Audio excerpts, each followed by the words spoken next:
Et salut à tous, c'est Fike, j'espère que vous allez bien. Et aujourd'hui on se retrouve pour parler de ce match absolument phénoménal d'hier soir entre l'Atalanta Bergame et le FC Bâle. Alors oui, le débrief Champions League, d'habitude avec les différents clubs allemands, il est le vendredi. On attend d'avoir tous les matchs afin d'en parler.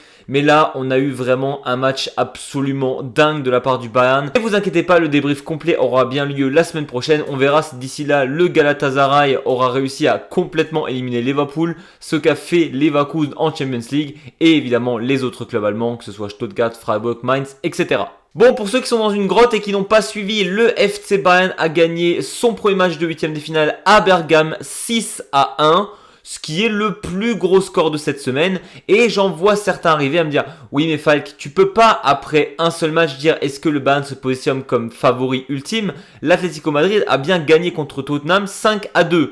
C'est vrai, mais ce n'est absolument pas le même contexte. Je veux dire, si on regarde le match de l'Atlético Madrid, 2 des 3 premiers buts qu'il marque, c'est 2 énormes boulettes du gardien de Tottenham qui a joué son premier match avec cette équipe en Champions League et qui s'est fait remplacer à la 17e minute. Le pauvre. Le Bayern, pour le coup, ils ont fouetté l'équipe italienne en étant tout simplement meilleurs. Il n'y a pas eu de boulette adverse, ils étaient juste au-dessus, mais vraiment au-dessus. Parce que vous avez peut-être oublié, mais cette équipe de l'Atalanta, il y a 2-3 semaines, ils ont battu le Borussia Dortmund sur ce même terrain 4-1. Alors oui, quand on voit le match du BVB face au Bayern, c'est dingue de se dire que cette équipe-là de Bergame a battu Dortmund aussi facilement. Après, Dortmund s'est tiré plusieurs balles dans le pied, comme des grands, je veux dire. On va pas en reparler, mais Ben Sebaini a été affreux. L'équipe au global du Borussia Dortmund a été ultra méprisante face à cette équipe de Bergame parce qu'ils avaient déjà gagné 2-0 à l'aller. Là, le Bayern, ils sont venus, ils les ont écrasés. Pour revenir rapidement, pour ce qui est du match en lui-même, au niveau de l'effectif, pas énormément de changements. De gros, évidemment, on a Manuel Neuer qui s'est blessé lors de la dernière rencontre de Bundesliga. Ça commence à faire beaucoup de blessures à la suite pour Neuer. En même temps, là, il va bientôt avoir 40 ans à la fin du mois. Moi, je pense que c'est sa dernière année. Il devrait prendre sa retraite, sincèrement, en fin d'année. Ou à la limite, être numéro 2 de Uobe l'année prochaine en tant que mentor. Mais Uobe fait vraiment ultra bien le taf. Et d'un autre côté, on a Nicolas Jackson qui était donc titulaire à la place de Harry Kane. Parce que Kane, pareil, s'était fait une petite blessure, n'a pas joué le week-end dernier en Bundesliga. Et là, pour le coup, Jackson a pris le rôle de backup. Kane était sur le banc au cas où. Et au vu du score, Harry Kane n'a pas eu besoin de rentrer sur le terrain. Oui, parce que le Bayern gagne 6-1, mais donc 6 buts, sans avoir son meilleur buteur sur le terrain. Je sais pas si on se rend compte de la dinguerie. Et sur ce match, on a tout simplement eu le droit au Company Ball à son paroxysme. Dire que moi le premier et beaucoup d'observateurs étaient sceptiques de Vincent Kompany qui venait en tant que coach au FC Bâle. Le jeu, il est spectaculaire. Le FC Bâle est arrivé à Bergame et a pris le jeu totalement à son compte, a commencé à mettre le pied sur le ballon et Bergame n'a tout simplement pas vu le jour. Parce que le Bayern ne s'est pas adapté à son adversaire, ils ont joué leur jeu habituel, c'est-à-dire possession de balle, essayer de trouver des brèches. Et pour être totalement sincère, je trouve que Bergame ne s'en est même pas si mal sorti que ça. Les 12 premières minutes, la défense était grave en place. Le FC Bayern a vraiment galéré à trouver des brèches et il a fallu ce coup vraiment très malicieux mais très Bayern de cette année du 1-0 où le FCB, ça se voit que ça a été travaillé à l'entraînement, va jouer un corner ultra rapidement. Ça rappelle quelques images de l'équipe d'Allemagne contre l'Italie il y a encore pas si longtemps que ça, où on a tout simplement le FC Bâle qui joue rapidement, la défense de Bergame qui n'est absolument pas en place, Stanisic place super bien le ballon, 1-0. Et à ce moment-là, ça a commencé à se gâter pour Bergame qui était totalement dépassé par les événements et par ce rouleau compresseur qu'est le FC Bâle cette saison. Et en même temps, quand t'es l'Atalanta Bergame, à ce niveau-là, quand t'es en 8ème de finale de la Champions League, ne pas avoir tes défenseurs prêts sur un corner, c'est quand même une énorme faute. Mais ce n'est sûrement pas la première fois au vu de comment le FC Bâle a joué ce corner. Ils ont étudié ça à la vidéo et Bergame s'est fait avoir à son propre jeu. Bon, qui dit 6-1 dit plusieurs acteurs majeurs lors de cette victoire, notamment Michael Olise qui s'est pris pour Arjen Robben Prime. 2 buts intérieurs du pied, deuxième poteau, petit filet. J'ai cru voir Robben sur le terrain. Les buts, c'était vraiment les mêmes.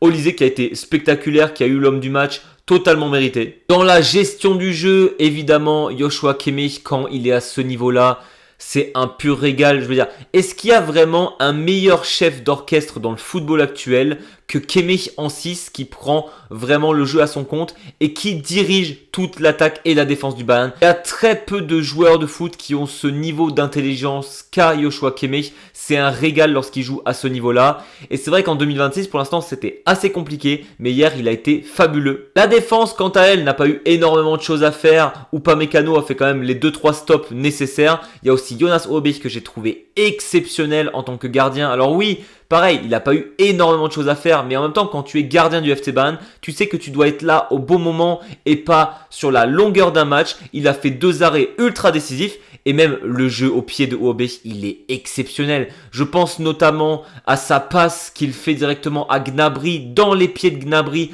dans la deuxième moitié de terrain, qui amène concrètement à une contre-attaque du Bayern par cette passe de Hobich qui est fabuleuse. Il a été très très bon hier. Au niveau de l'attaque, je trouve que Gnabry, il était ultra pertinent dans le jeu. Je le trouve de mieux en mieux en tant que créateur pour les copains, en tant que numéro 10 Gnabry. Il a vraiment step up cette saison. Hier, je l'ai trouvé très très fort. Luis Diaz, pareil, il amène ce grain de folie offensif. Je veux dire, la passe qu'il fait à Nicolas Jackson, il pouvait faire une simple passe. Non, il est vraiment obligé de faire le gars super technique d'Amérique latine, mais en même temps, c'est un kiff à voir jouer. Donc, c'est grave cool de l'avoir dans l'équipe. En parlant de Jackson, je trouve qu'il a été très bon hier. C'est assez rare pour le souligner. Je veux dire, d'habitude, Jackson, je lui crache plutôt dessus par rapport à ses prestations. Il a fait son travail de backup à la perfection hier. Les dribbles, il était impactant. Il a fait la différence en 1 contre 1. Alors, évidemment, l'efficacité devant les buts, c'est pas toujours ça. Heureusement, il a marqué, mais je l'ai quand même trouvé très bon hier. Et en même temps, lorsque tu gagnes 6-1 contre une équipe, ce n'est pas des individualités, c'est un groupe qui a été formé, qui a été bonifié par Vincent Kompany. Je veux dire, hier, ils ont 6 buts, mais il y a 25 tirs au total et 13 tirs cadrés. Et la question qu'on se pose, c'est est-ce que le Bayern est vraiment le favori de cette Champions League? Sur ce match, j'ai envie de dire oui. Pourquoi j'en parle aujourd'hui? Parce qu'entre guillemets, il n'y a que 6 buts. C'est déjà exceptionnel. Mais dans le ressenti, il y aurait 9 ou 10 buts pour le Bayern, ça serait la même chose. Parce qu'au vu des occasions de Munich contre Bergame, 6 buts, c'est limite le strict minimum qu'il fallait marquer. Nicolas Jackson, notamment, a eu 2 actions assez nettes que le gardien arrête. On a aussi Serge Gnabry qui a eu une grosse action que le gardien arrête. Donc on serait déjà entre guillemets à 9 buts si les gars avaient été très efficaces. Mais en plus de ça, on a Upamecano à un moment donné dans le match qui met une tête, le gardien ne peut jamais la chercher, sur le poteau de Bergame. Et donc, si les 3 tirs sont cadrés, le gardien ne fait pas de super arrêt et que Upamecano la place petit filet, le Bayern n'a pas 6, mais 10 buts sur la rencontre. Je ne sais pas si on se rend compte de la dinguerie, mais ça n'aurait pas été un scandale que le Bayern gagne 9 à 10-1 cette rencontre et c'est pour ça que je voulais en parler aujourd'hui. Et pour moi, ce FC Bayern là nous a tout simplement montré une attitude de champion. Pas une équipe qui baisse les bras ou qui arrête de jouer une fois qu'elle mène 2, 3, 4-0. Une équipe qui continue d'attaquer, qui veut faire le spectacle, qui veut montrer qui est le patron. J'ai eu la chance récemment d'être invité sur la chaîne du Foot Club, un fan d'Arsenal qui voulait un peu mon ressenti par rapport au Bayer Leverkusen, qu'est-ce que ça donne, à quoi s'attendre. Je lui dis que je pense qu'Arsenal doit se montrer en tant que champion, venir sur le terrain de Leverkusen et les exploser. Et c'est exactement cette mentalité que le Bayern avait hier. Ils sont allés sur le terrain de Bergame et ils les ont défoncés. Et c'est ça qu'on attend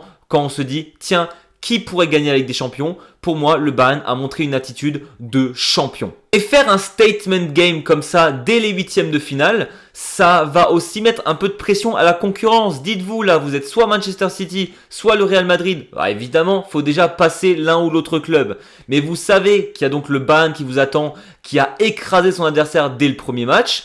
Franchement, vous n'êtes pas serein et c'est normal. Munich, ils attendent n'importe quel club, ils savent qu'ils peuvent les battre. D'ailleurs, pour préparer cette rencontre, soit face au Real, soit à Manchester City, bravo à Kimmich et Olise qui ont fait un truc qu'on pourrait considérer comme antisportif, mais je veux dire, tous les clubs le font. Ils ont pris des cartons jaunes. Franchement, j'avais pas ça en tête durant le match. Je n'ai pas compris pourquoi Kimmich a fait exprès de prendre un carton jaune. Mais tout simplement, comme ça, ils sont suspendus lors du prochain match contre l'Atalanta Bergame et seront donc disposés à jouer contre le Real ou contre Manchester City. Alors attention, jurisprudence Sergio Ramos qui à l'époque avait fait la même chose. L'UEFA a considéré que c'était antisportif et donc lui avait donné exprès 2 matchs pour pas qu'il ne puisse jouer. Là, vous allez me dire, c'est toujours très très dur à faire et sachant que chaque club le fait, est-ce que ça va tomber sur les joueurs du Bayern ? J'ai envie de dire, si ça tombe sur un des 2 joueurs, ça sera plutôt Kimmich parce que lui, ça se voyait qu'il l'a vraiment cherché volontairement. Évidemment, il ne faut pas prendre son adversaire de haut. Est-ce que le Bayern est sûr d'être qualifié ? En soi, non.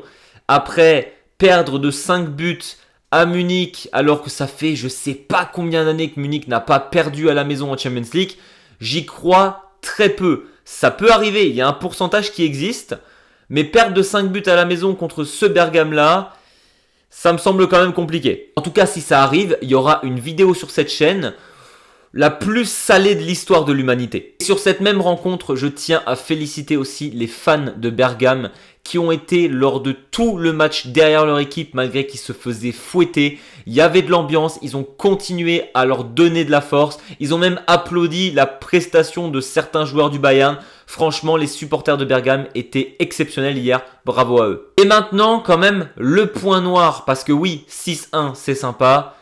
Mais je reste ultra frustré, pas pour le but qu'ils se prennent à la dernière minute. Oui, c'est frustrant de te prendre un but à la dernière seconde, du temps additionnel, c'est chiant. Sauf que là, si on me posait la question, est-ce que le FC Bayern pour toi est favori de cette Champions League ? Pour moi, ils sont clairement top 2. Si on est gentil, top 3 des plus gros favoris de cette Champions League cette saison, sans aucun problème. Sauf qu'on arrive sur les problèmes et ça fait chier. J'ai l'impression que c'est toutes les saisons pareilles. Les blessures avec le Bayern. On a donc lors de cette rencontre déjà Alphonso Davies qui est blessé depuis qu'il est à Munich, c'est simple, il se fait des blessures tout le temps, qui est sorti sur blessure pour des problèmes musculaires. Au moment où je parle, je ne sais pas exactement ce qu'il a. On sait que c'est musculaire, on ne sait pas combien de temps ça va durer, mais si c'est musculaire, est-ce qu'on le reverra cette saison ? Je ne suis même pas sûr et ça me fait vraiment de la peine de voir Davies pour la 2e fois ce mois-ci sortir sur blessure en train de pleurer parce que il n'arrive pas, son corps ne suit pas et c'est ultra frustrant. En plus de Davies, rechute aussi pour Jamal Musiala. Alors d'après la direction et de Ebal, c'est beaucoup moins grave que Davies. On ne sait pas non plus exactement ce qu'il va avoir. Il va sûrement être reposé ce week-end contre Leverkusen. Mais pareil, Musiala, il a eu déjà 2 énormes blessures en 1 an et demi. Il a été aperçu boitant pour rentrer dans le bus du FC Bayern. C'est pas ultra rassurant. J'espère qu'il sera là pour les quarts de finale. Je pense qu'il sera reposé pour le 2e match contre Bergame. D'où l'importance aussi de gagner largement le premier match. Surtout que Musiala, on est d'accord que depuis qu'il est revenu, c'est pas le Musiala d'avant. Il est beaucoup moins dynamique. Ça se voit qu'il est que à 70%. Il cherche son rythme. Et le fait d'être encore blessé éventuellement, ça va continuer à être difficile pour qu'il trouve son rythme. Et en plus de ça, on a Jonas Hobech, le gardien. On l'a dit tout à l'heure, il n'avait pas besoin d'être super actif lors de ce match. Et sur la dernière action du match, il se prend un énorme coup de savate dans la tête. Il est sorti avec Jonathan Tah et des gars du staff médical qui l'ont aidé à sortir. Il avait la tête basse, limite il bavait. Enfin franchement, il était très amoché, notre cher Jonas Hobech. Des dernières informations que j'ai, il était à l'hôpital et il a des problèmes de vue, donc il a dû prendre un coup sur les yeux. Et en plus de ça, on suspecte un trauma crânien. Donc on verra. Est-ce qu'il reviendra vite ? Un trauma crânien, ça peut mettre quand même quelques semaines. Ce qui est sûr, c'est que je pense que c'est Ulreich qui jouera pour le Bayern ce week-end, vu que Neuer est blessé et Hobech, il va falloir le reposer un peu.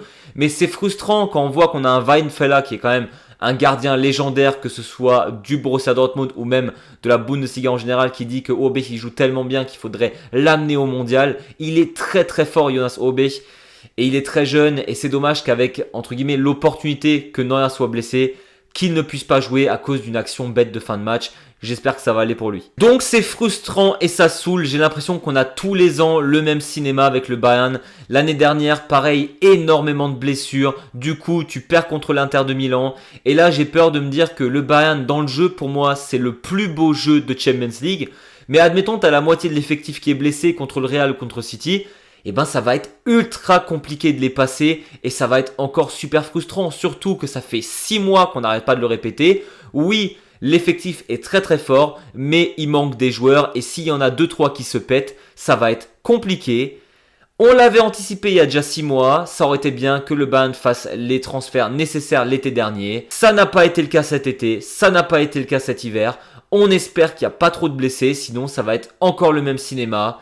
Et ça fait chier. Là c'était tout pour moi, j'espère que cette vidéo vous a plu. N'hésitez pas vous à me donner votre avis sur ce match du FC Bayern. Est-ce qu'ils sont capables, est-ce qu'ils sont favoris de cette Ligue des Champions cette année? N'hésitez pas non plus à vous abonner ou mettre un gros pouce vers le haut. Nous on se retrouve très vite pour de nouvelles vidéos foot et Bundesliga. Et d'ici là je vous dis, servus!